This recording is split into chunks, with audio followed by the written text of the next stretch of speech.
ભાઈ અમે ભારત સરકાર તરફથી વસ્તી ગણતરી કરવા આવ્યા છે. હા તો કયો તમે તમારા ઘરમાં કેટલા જણ છો? સમ કહું તે સમ કહું તે? અરે કેવું પણ હે યાર, આ જરૂરી વસ્તુ છે.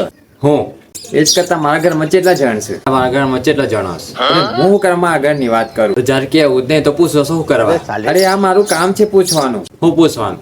તમારા ઘરમાં કેટલા જણ છે? જોણીને હું કર્યો? અરે મારે નહીં જાણવું, સરકારનું જાણવું છે હું કે તમારા ઘરમાં કેટલા જણ છે. મારા ઘરવાળાથી સરકારનો શું ફાયદો થાય? અરે સરકારનો કોઈ ફાયદો નહીં થતો મારા ભાઈ. તો તને ફાયદો જ નહીં થવાનો તો મારા ઘરવાળાનો જાણકારી લઈ હું કરી? અરે યાર, દેશમાં જેટલી આબાદી છે એ જાણવા માટે સરકાર વસ્તી ગણતરી કરાવવા છે યાર. આ તો કરો વસ્તી ગણતરી. એટલે તો હું પૂછું છું હું પૂછો છો કે તમારા ઘરમાં કેટલા જણ છે? તમારા ઘરમાં કેટલા જણ છે? અરે હું શું કરવા કહું મારા ઘર ના વિશે? અગર કેવું જ નહીં તો પૂછો શું કરવા? અરે મારું કોમ છે પૂછવું, તમારું કોમ છે કેવું. હું કહેવાનું છે પૂછો. અરે કેટલા જણા છે તમારા ઘરમાં? કેટલા જણ છે તમારા ઘરમાં?